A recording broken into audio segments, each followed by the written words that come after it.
için yadro kurallarını terakki kıldırış planı bu tokulgan hikayedir. Prezident üzüp eğitimen deydi ki İran'ın vədisi yalgan. Prezident Trump üzüp eğitimen deydi ki İran'ın vədisi yalgan deydi. İran yadro kilişimi yani bekar kılış, yadro kilişimini bekar kılış Prezident Trump'ın 2016 yılı sayılandı berge vədisini işgal aşırıştı.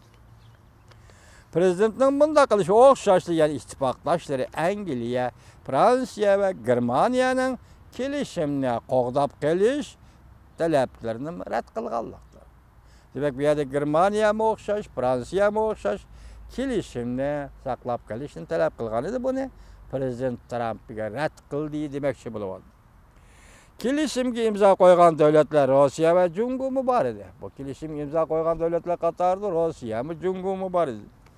Prezident Trump bunday ko'rsatdi.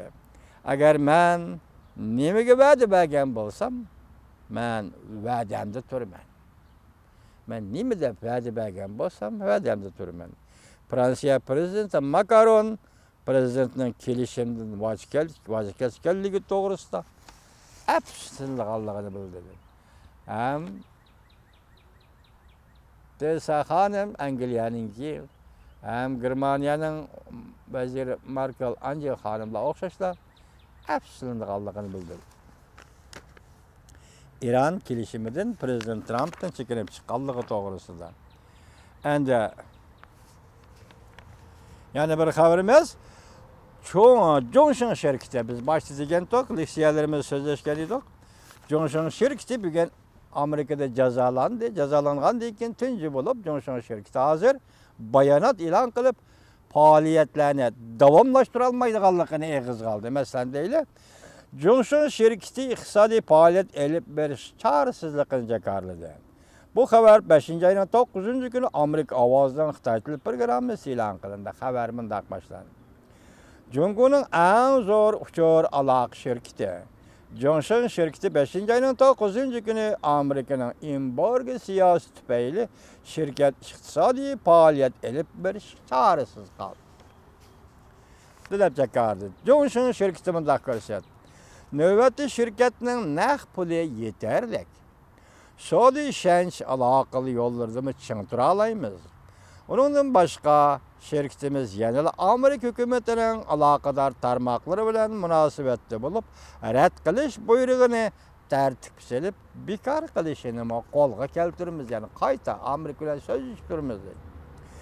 Johnson şirketi Amerikaning İran qaratgan embargo siyosati xiloflik qilganlikdan Amerika Savdo Ministerligi 4-oyning 16-kuni bu şirketga vaqt 7 yillik cheklash buyrug'i tushirib, endi 2025-yil plan texnikasiz setish va oraliqda Amerika şirketlerining Johnson şirketiga bor parcha uskunalar, tovarlar, yumshoq detallarni texnikasiz setib berishni cheklagan edi. 7 yillik cheklagan edi. Bu şirket en ahir 4-oyning 20-kuni e'lon qilgan bir parcha bayonotida bunday ko'rsatdi. Bu embargo qilish buyrug'i, ya'ni Amerikaning Johnson şirketini embargo qilish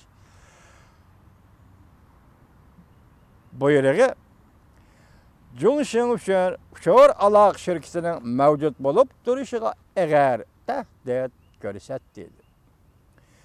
Johnson şirketi o'zsiz bir holatga kirib qoldi. Amerikadan zo'r miqdorda yadrolik texnika import qilingan Johnson şirketi 5-oyning 6-kuni yakshanba mundaq dedi.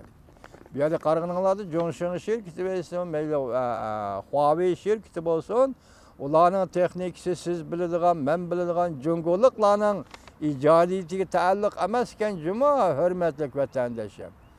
Bu şirketler qo'llanib taraqqiy qildik deyotgan yakalik tahlil xarakterlik taraqqiy qildirish bo'lishi kerak.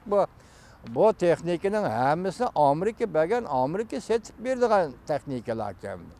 Demak, Amerika bugun shu texnikani Johnson şirketiga, ya'ni Huawei şirketlarga setib berishni chekladi. Bu Johnsonga setib berishni 7 yil muddat bilan chekladi. Endi bugun Johnson nima deydi? Mening faoliyatlarim to'xtab qoldi deydi. 5. ayının 6. günü yekşembe mındaq dedi. Johnson şirketi. Amerika Savdo Ministerligi Sanoat va Bexatarlik idorasiga rad qilish buyrug'ini vaqtincha to'xtatib turishni iltimos qilamiz.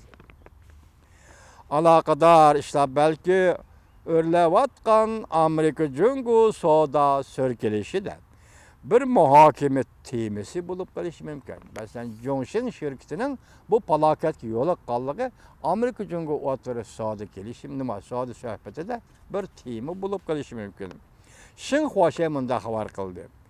O'tgan hafta savdo suhbatida Jungo taraf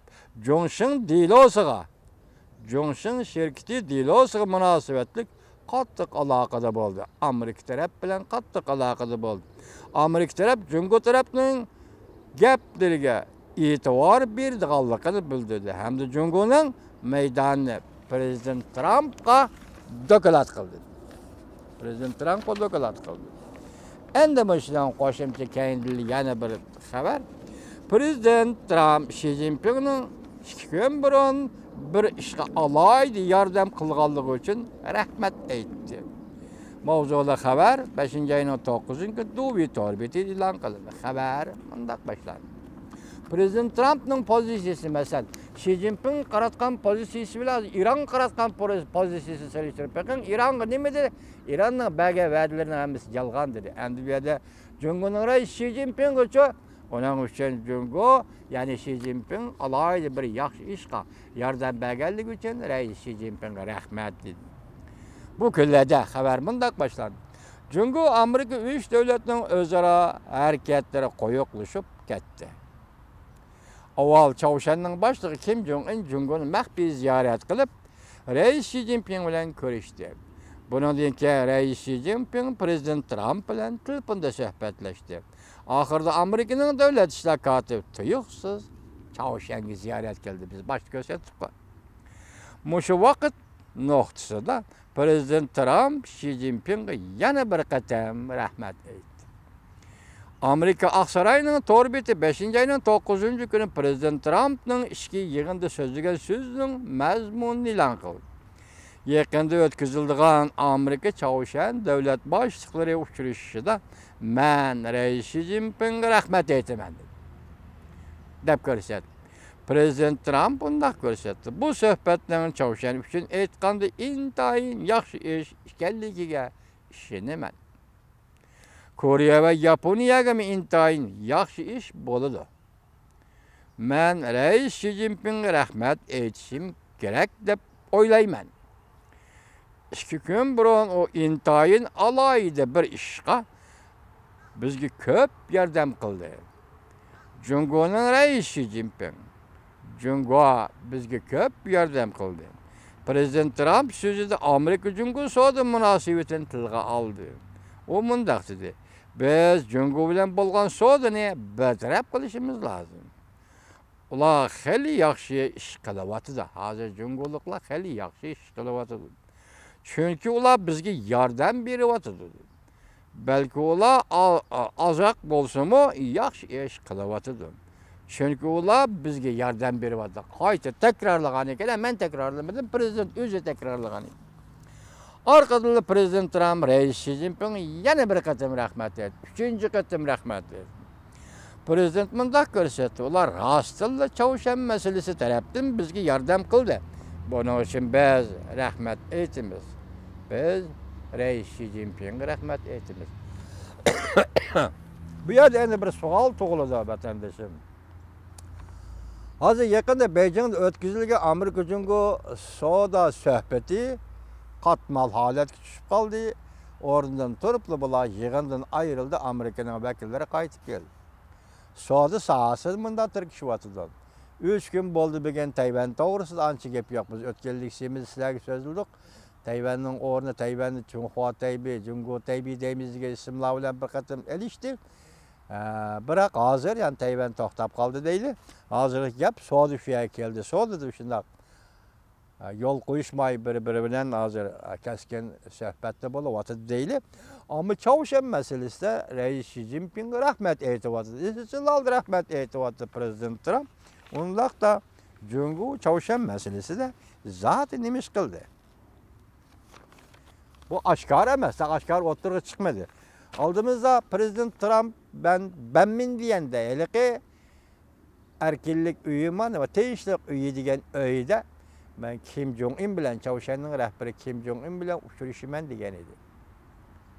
Biroq onu bekar qilib hozir endi Singapurda uçuruşudigan bo'lib qoldi. Yani shundaq bir xabarlar bugun chiqib qoldi ekan, ayan sizlar bilib qoldinglar. Çavuşan 3 nefer atalmış cinayetçi, yani Çavuşan'ın tilidagi 3 nefer atalmış cinayetçi, Amerikalık cinayetçilerini koyup berdi. Ular dal Mike Pompeo bilan Davlat ishlar kotibi Mike Pompeo bilan bir aeroplan o'ltirib Washington qaytib keldi. Hatta Prezident Trump o'zi oldiga chiqib bu kishilarni qarshi oldi. Bu xabarlar kechikib qoldi. Kechikib qolsam jarayonni men sizlarga so'zlab berayotaman. Dalligi degan gap shu xabar yuz berganda so'zlash kerak edi. Buning imkoniyati yo'q bizda vatandoshim. Amerika Qo'shma Shtatlar 4-oyning 24-chi mana endi yangi bir xabar deymiz endi. Yangi bir xabar, Amerika armiyasi Jungo'ga hozir qo'l solmasa, abada bu fursatga erisholmaydi. Dedi mavzuli xabar 5-oyning 8-kuni Vanvitor betida e'lon qilindi. Xabar mundaq boshlandi.